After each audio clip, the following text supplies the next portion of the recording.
Hello everyone, मेरा नाम है रुद्रप्रताप सिंह और आज के इस मैथमेटिकल सेशन में आप सभी का हार्दिक स्वागत करता हूं। हम पढ़ रहे थे क्लास 9th का 13 चैप्टर यानी कि पृष्ठीय क्षेत्रफल और आयतन और उसके लेक्चर नंबर 12 को अपन शुरू करते हैं। ठीक है, पिछली क्लास में अपन ने क्या देखा था, प्रश्नावली 13.5 जो था उसके प्रश्न 5 से लेकर प्रश्न 9 तक अपन हल कर चुके थे। ठीक है, इस चैप्टर का अगर मोटा मोटा फ्लो देखा जाए तो अपने पास में पहली जो 4 थी 13.1 से लेकर 13.4 तक, वहां पे बच्चों अपन ने क्षेत्रफल के बारे में पढ़ा था।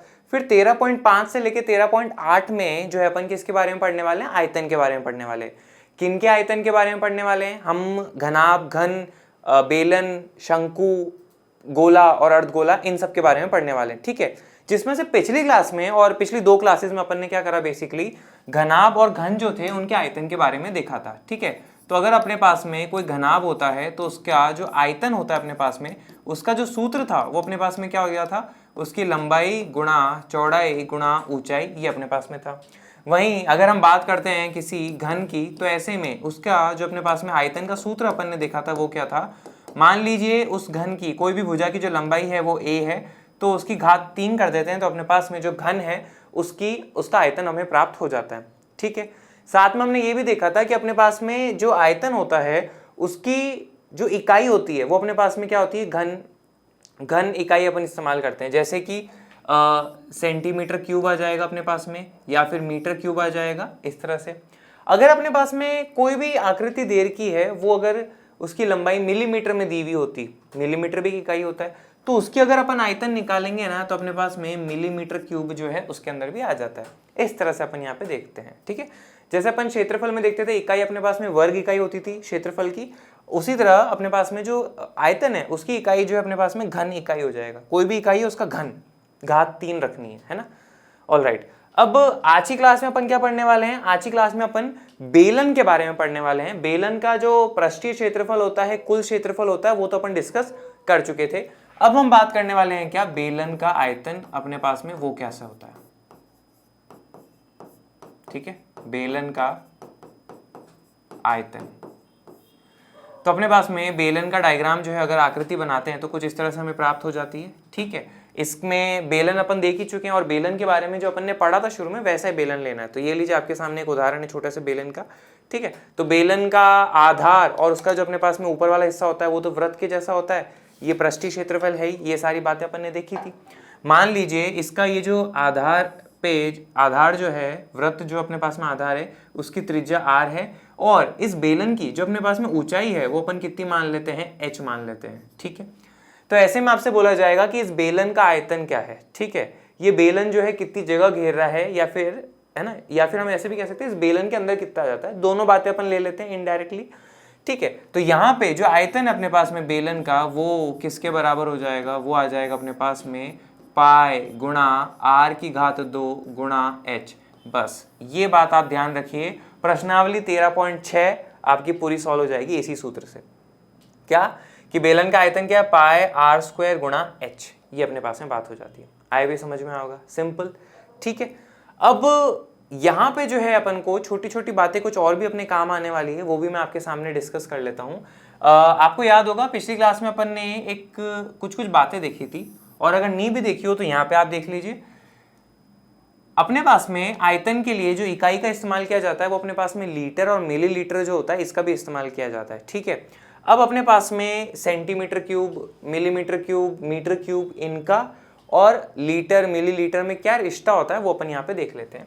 तो यहाँ पे छोटी छोटी बातें आप यहाँ पे देख लीजिए। 1 मीटर क्यूब जो है वो अपने पास में किसके बराबर होता है, 1000 लीटर के बराबर होता है। ये हो गई पहली बात। फिर दूसरी बात अपने पास में ये होता है कि 1 सेंटीमीटर क्यूब जो है वो किसके बराबर होता है, 1 मिलीलीटर के बराबर होता है। तीसरी बात, 1000 सेंटीमीटर क्यूब जो होता है अपने पास में वो किसके बराबर होता है, 1000 मिलीलीटर के बराबर होता है। चौथी बात अपने पास में आएगी कि अपने पास में 1000 सेंटीमीटर क्यूब, चलो चौथी बात को इसी में नहीं डालते, अपन यहाँ पे लिख देते हैं। ये देखो, 1000 सेंटीमीटर क्यूब 1000 मिलीलीटर होता है, और या फिर हम इसको ऐसे भी कह सकते हैं कि ये दोनों जो है आपस में 1 लीटर के बराबर होता है। मोटे मोटे तौर पे आप ये 3 बातों को ध्यान भी रखिएगा।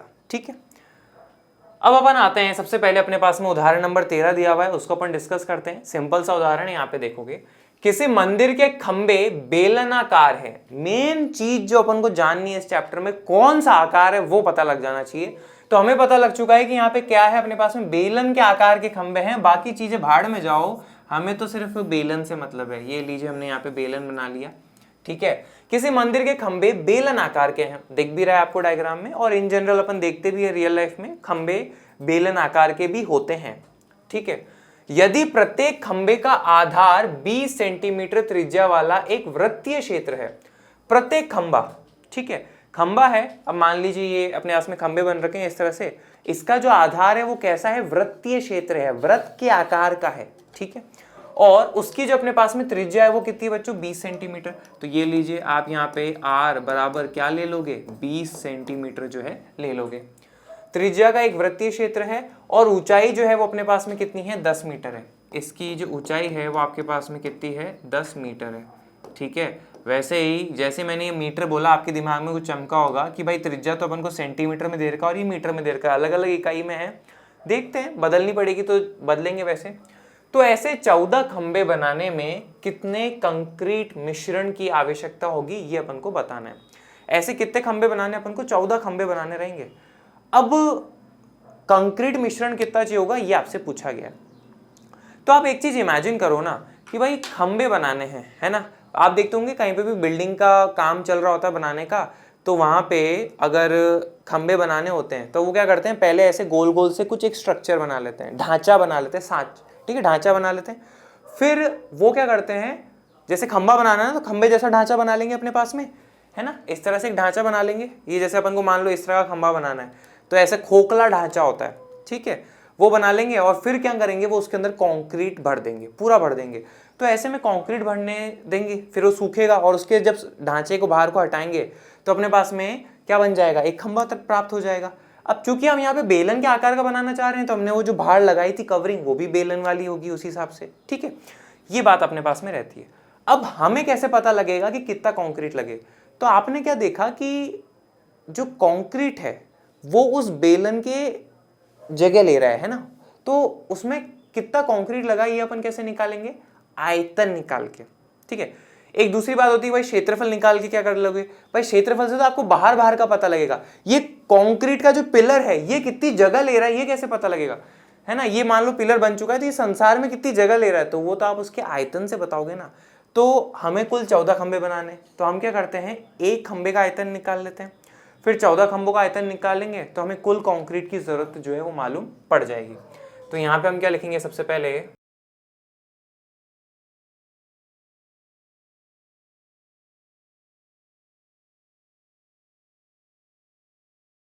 एक खंबे में कंक्रीट की आवश्यकता जो है वो अपने पास में क्या हो जाएगा, खंबे का आयतन, ये चीज आप लिख दोगे। अब चूंकि खंबा अपने पास में कैसा है, बेलन आकार का है, तो उसका आयतन क्या हो जाएगा, पाई गुणा आर स्क्वायर गुणा एच, ये चीज अपने पास में है। अब यहाँ पे सेंटीमीटर है और यहाँ पे अपने पास में मीटर है, तो हमें बदलना पड़ेगा। किस में बदलें, आप क्या कर सकते हो, ये जो सेंटीमीटर है ना इसको अपन मीटर में कन्वर्ट कर लेते हैं। तो सेंटीमीटर वाले को अगर मीटर में कन्वर्ट करना होता है ना तो 100 से भाग कर देते हैं, तो 20 में आप क्या करिए 100 का भाग लगा दीजिए, बस ये आपके पास में जो है मीटर में बदल चुका है। 0 से 0 कटेगा, 2 में 10 का भाग लगाओगे तो 0.2 मीटर आपके पास में जो है वो प्राप्त हो जाएगा, क्या, त्रिज्या। ऑलराइट, अब इसको अपन सॉल्व कर लेते हैं। पाई का मान जो है बच्चों अपन क्या रख लेते हैं, 22/7 गुणा आर की घात 2। आर अपने पास में कितना है, 0.2 मीटर, या फिर ऐसे भी लिख सकते हो 2/10 गुणा 2/10 गुणा एच, वो अपने पास में कितना है, 10 है, ये लीजिए। तो 10 से 10 जो है आपके पास में यहाँ पे कट जाएगा, ठीक है।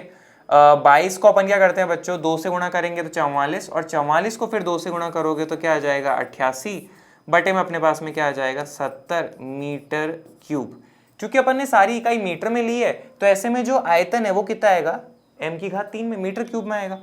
तो ये अपने पास में एक खंबे का आयतन आया है। ऐसे अपने पास में कितने बच्चों, कुल 14 खंबे हैं, तो उनका अपन आयतन निकालेंगे। तो मैं यहाँ पे लिखूंगा, क्या देखना,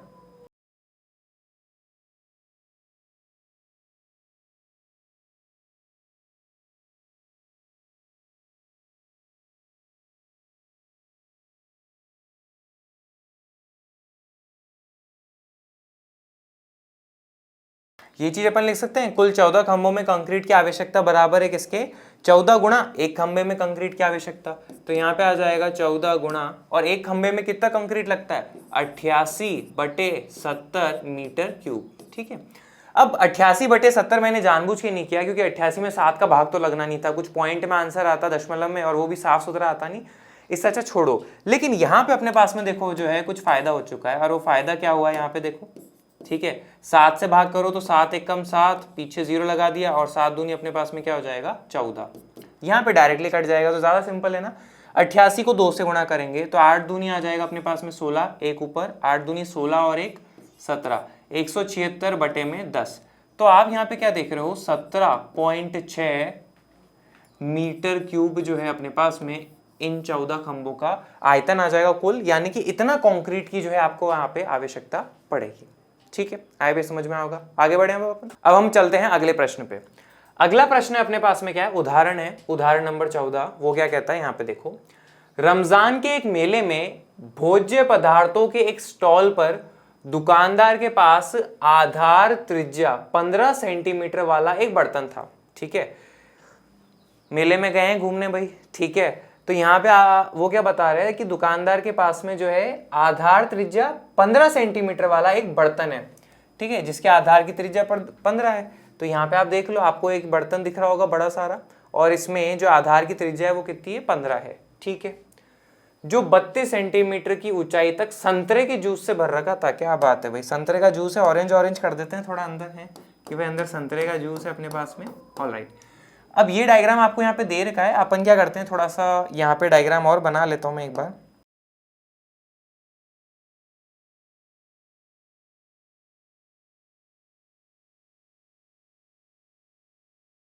ठीक है, इसके अंदर जो है संतरे का जूस कहाँ तक भर रखा है, कितनी ऊंचाई तक, 32 सेंटीमीटर की ऊंचाई तक भर रखा है। तो ये लीजिए, ये अपने पास में जो ऊंचाई है ये कितनी है, 32 सेंटीमीटर की ऊंचाई है, और आधार त्रिज्या अपने पास में कितनी है, 15। तो ये लीजिए r बराबर क्या आ चुका है, 15 सेंटीमीटर आ चुका है। ये बात भी अपन ने लिख ली। ठीक है, संतरे के जूस से भरा हुआ था। जूस को 3 सेंटीमीटर त्रिज्या वाले बेलन आकार गिलासों में, कैसे गिलासों में भरना, बेलन के आकार में। देखो डायग्राम दे रखा है, अपन भी यहाँ पे छोटे से ग्लास बना लेते हैं। ये लीजिए, और ये बेलन के आकार के ग्लास हैं। ठीक है, जिनकी त्रिज्या कितनी अपने पास में 3 सेंटीमीटर है। ठीक है बच्चों, अपन क्या करते हैं, यहाँ पे हमें 2-2 बेलन के साथ में डील करना रहेगा। तो इसकी त्रिज्या जो है ना बड़े वाले बेलन की, वो तो अपन कैपिटल R से दिखा देते हैं। इसकी जो त्रिज्या है ना छोटे वाले की, वो अपन छोटे r से दिखा देते हैं। 3 सेंटीमीटर है। बेलन आकार गिलासों में भरा 8 सेंटीमीटर ऊंचाई तक जूस को 3 सेंटीमीटर त्रिज्या वाले बेलन आकार गिलासों में 8 सेंटीमीटर की ऊंचाई तक भरा गया है। ठीक है, इनमें कितना जूस भरा है, 8 सेंटीमीटर की ऊंचाई तक जो है जूस भरा है। ठीक है, तो ये अपने पास में ऊंचाई दे रखी है 8 सेंटीमीटर। ओके, 3 रुपए प्रति गिलास की दर से बेचा जाता है, और ये जूस जो है एक गिलास में, एक गिलास का कितना रुपया लिया जाता है, 3 रुपए लिया जाता है। जूस को पूरा बेचने पर दुकानदार को कुल कितनी राशि जो है प्राप्त होगी। पूरा ये जो जूस भर रखा है ना इसके अंदर, इसको पूरा बेचने में कितना आएगा। तो बात सिंपल सी है, आप बोलोगे सर ये देख लो कि दुकानदार के पास में कितना जूस है टोटल, और एक गिलास में कितना जूस जा रहा है। तो टोटल में एक गिलास का भाग लगा दोगे तो हमें क्या मिल जाएगा कि भाई टोटल कितने गिलास बिक सकते हैं, और टोटल गिलासों की संख्या आ जाएगी अपने पास में, तो हम उससे कीमत पता लगा देंगे, कुल कीमत हमारे पास में कितनी आएगी उस दुकानदार के पास में। ठीक है, अब नेक्स्ट बात अपने पास में ये आती है कि हमें कैसे पता कि इसके अंदर कुल कितना जूस है। तो आप यहाँ पे देखो कि अपने पास में ये जिसमें जूस डाल रखा है ना, वो अपने पास में कैसा है, बेलन के आकार का है। देखो इस तरह का है, बेलन का आकार का है। अब ये बताओ कि जूस जो होता है अपने पास में लिक्विड है, तरल है, तो उसको जब आप जिसमें डालोगे ना वो उसी के आकार ले लेता है। अगर आपने उसको इस बेलन में डाला है तो वो बेलन का आकार ले लेगा, अगर आप उसको घन में डालोगे तो घन का आकार ले लेगा। तरल का खुद का तो कोई आकार होता नहीं है, पढ़ते हैं ना साइंस में अपन। ठीक है, तो ये चीज है। तो यहाँ पे जूस जो है बेलन आकार में है, तो अपने पास में इस जूस का अगर आपको आयतन निकालना है तो कैसे निकालोगे, उस बेलन का आयतन निकालो। ठीक है, इस बेलन की त्रिज्या कितनी है, 15 है, और ऊंचाई कितनी लोगे भाई, जहां तक जूस भर रखा है ना वहीं तक की ऊंचाई लोगे, पूरी नहीं लोगे। और क्वेश्चन ने भी अपने साथ में बहुत अच्छा किया, उन्होंने हमें उतनी ही ऊंचाई दी जितने में जूस भर रखा है, तो ऐसे में अपन इसको आसानी से कर पाएंगे। फिर दूसरी बात आती है कि सर एक ग्लास का आयतन कैसे निकालेंगे, तो वो भी इजी है। ग्लास अपने पास में कैसा है, बेलन के आकार का है, और उसमें जूस डालोगे तो वो भी ग्लास का आकार ही ले लेगा, यानी कि बेलन का आकार ले लेगा, जिसकी त्रिज्या 3 है और ऊंचाई कहां तक, कितनी ऊंचाई का जूस भरा है, 8 सेंटीमीटर। तो ऐसे में आप बताओ ग्लास का भी आयतन निकाल सकते हो क्या, बिल्कुल। तो चलो अपन स्टेप बाय स्टेप निकालते हैं, ठीक है। यहाँ पे देखिए सबसे पहले अपन ये निकाल लेते हैं जूस के बर्तन का आयतन, ठीक है। तो यहाँ पे अपने पास में लिखेंगे क्या, जूस के बर्तन का आयतन, वो अपने पास में किसके बराबर हो जाएगा, पाई गुणा कैपिटल R स्क्वायर गुणा H, ठीक है। यहाँ पे ये मैंने क्या लिखा है जरा एक बार देख लो बच्चों, ये कैपिटल R ले लिया और ये अपने पास में क्या है, कैपिटल H अपन इसको ले लेते हैं, क्योंकि छोटा h अपन इसको ले लेंगे ना, इसलिए, ठीक है। अब इसको अपन सॉल्व कर लेते हैं। तो यहाँ पे देखो अपने पास में 22/7 गुणा R का मान अपने पास में कितना है 15, तो यहाँ पे लिखेंगे 15 गुणा 15 गुणा H अपने पास में कितना है 32, तो यहाँ पे आप क्या लिख लीजिए 32। आप एक चीज नोटिस करोगे कि यहाँ पे 7 से कुछ भी कट नहीं रहा है, ठीक है, दिक्कत हो जाएगी अपने पास में। तो चलो कोई नहीं, आगे सॉल्व करके देखते हैं इसको। आप क्या करिए 22 को तो ऐसा कैसा लिख लीजिए, 15 का वर्ग करेंगे तो अपने पास में क्या आ जाएगा 225 गुणा 32 और बटे में अपने पास में क्या आ जाएगा 7 आ जाएगा, ठीक है। आप इसको पूरा गुणा करके लिखोगे तो यहाँ पे आपके पास में कुछ संख्या आ जाएगी और बटे में अपने पास में 7 रहेगा, वो आप लिख लीजिएगा, ठीक है। मैं इसलिए नहीं कर रहा हूँ क्योंकि मेन मुद्दे अपना उसमें है नहीं, पर आप निकाल लीजिएगा ना, गुणा तो कर ही सकते हो। ऑल राइट, ये सेंटीमीटर में है, ये सेंटीमीटर में है, तो अपने पास में जो आयतन है वो किस में आएगा, सेंटीमीटर क्यूब में आएगा, ठीक है। ये तो हुआ जूस के बर्तन का आयतन। अब हम निकाल लेते हैं एक गिलास का आयतन।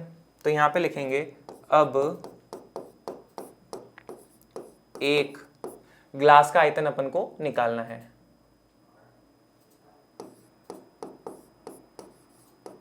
ग्लास का आयतन, ठीक है। ग्लास भी अपने पास में कैसा है, बेलन के आकार का है, तो उसके अपने पास में आयतन क्या हो जाएगा, पाई R स्क्वायर H। इस बार छोटा r और छोटा h अपन ने लिया है। अब इसको देखो, पाई का मान अपने पास में कितना है 22/7 हो जाता है, r की घात 2, तो r अपने पास में कितना है 3, तो यहाँ पे आप क्या लिखोगे 3 गुणा 3 गुणा, और h अपने पास में कितना है 8, यहाँ पे आप ये चीज लिख सकते हो। आप यहाँ पे भी ऑब्जर्व करोगे कि 7 से तो कुछ भाग अपने पास में वैसे भी लग नहीं रहा है ना। ऑल राइट, ये चीज हो गया। वैसे बच्चों एक चीज मेरे दिमाग में आ रही है, ठीक है, जस्ट अभी क्लिक करी, क्यों ना हम इस 22/7 की जगह पाए ही रहने दें, कोई दिक्कत है क्या, ठीक हो, देखो ना यहाँ पे पाए को पाए रहने दो और यहाँ पे भी मैं क्या कर सकता हूँ, पाए को पाए रहने दो, ठीक है। आंसर तो अपने पास में ये आएगा, सेंटीमीटर क्यूब में आएगा यहाँ पे भी, और यहाँ पे भी पाए को आप क्या करिए पाए रहने दीजिए, ठीक है। अब देखो 3 तिया 9 और 9 अट्ठे 72 पाए, और आगे क्या आ जाएगा अपने पास में सेंटीमीटर क्यूब, ठीक है। इसको भी सॉल्व करके आप लिख सकते हो, ये आ चुका है। अब हमें तो क्या करना है, जूस को पूरा बेचने पर दुकान को कुल कितनी राशि प्राप्त हुई, मेन मुद्दा वो है बताने का, ये थोड़ा ना बताना इसका आयतन कितना और इसका आयतन कितना है, ठीक है। अब हम निकाल लेते हैं क्या कि भाई कुल कितने ग्लास जो है बेचे गए। तो यहाँ पे चलो मैं कुछ लिखता हूँ, आप देखिएगा, फिर अपन करते हैं।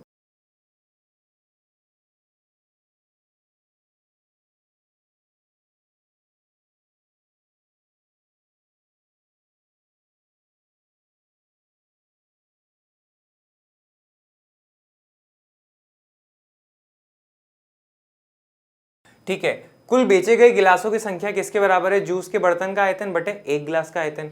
अब जूस के बर्तन का आयतन जो है अपने पास में कितना है, पाए गुणा 225 गुणा 32। तो यहाँ पे आप लिख लीजिए पाए गुणा 225 गुणा 32, और नीचे अपने पास में क्या आ जाएगा, एक गिलास का आयतन वो क्या है 72 पाए, ठीक है। तो यहाँ पे आप क्या लिख सकते हो 72 पाए, ठीक है। पाए से पाए देखो डायरेक्टली कट गया। अब वहां पे 22/7 लिखते, 22/7 यहाँ नीचे लिखते, आड़ा टेढ़ा कैलकुलेशन करते, क्या मतलब निकलता, पाए से पाए तो सीधा ही कट रहा है ना, ठीक है। अब यहाँ पे अपन और कर सकते हैं, आप बोलोगे सर फिर तो 72 को भी आप 8 गुणा 9 लिख सकते हो, फालतू ही आपने गुणा कर दिया, बिल्कुल भाई। तो यहाँ पे 72 को मैं क्या लिख लेता हूँ 8 गुणा 9 लिख लेता हूँ, ठीक है। अब 8 एकम 8, 8 चौक अपने पास में क्या आ जाएगा 32 आ जाएगा, और 9 से 225 में भाग लगा लेता हूँ, तो 9 एकम 9, यहाँ देखो 9 दूनी 18, 22 में से 18 गए तो 4 बचे और आगे है 5, 45, 9 के पहाड़े में कितनी बारी पे आता है 5, 25 को 4 से गुणा करोगे तो अपने पास में क्या आ जाएगा कुल 100। यानी कि वो जो जूस का बर्तन था ना, इसमें से कितने ग्लास भरे जा सकते हैं जूस के, ऐसे वाले 100 ग्लास भरे जा चुके हैं, भरे सकते हैं। और एक गिलास जो है कितने रुपए में बेचा जा रहा है, 3 रुपए प्रति गिलास की दर अपने पास में है। अब कुल कितनी राशि प्राप्त हुई वो अपन को निकालना है। तो यहां पे हम क्या लिखेंगे, मैं एक लाइन लिखता हूं, देखना।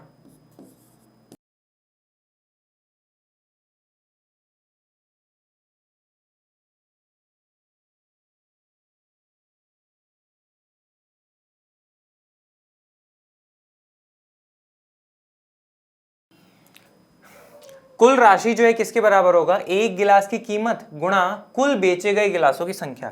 अब एक गिलास की कीमत अपने पास में कितनी है, 3 रुपए। क्वेश्चन ही तो बताया था 3 रुपए जो है एक गिलास के अपने पास में लगने वाले हैं। और कुल बेचे गए गिलासों की संख्या अपने पास में कितनी है, 100। तो यहाँ पे 3 को क्या करेंगे, 100 से गुणा कर देंगे। तो ऐसे में कुल 300 रुपए जो है वो आपके पास में प्राप्त हो जाएंगे, मतलब उस दुकानदार को जो है 300 रुपए कुल मिल जाएंगे।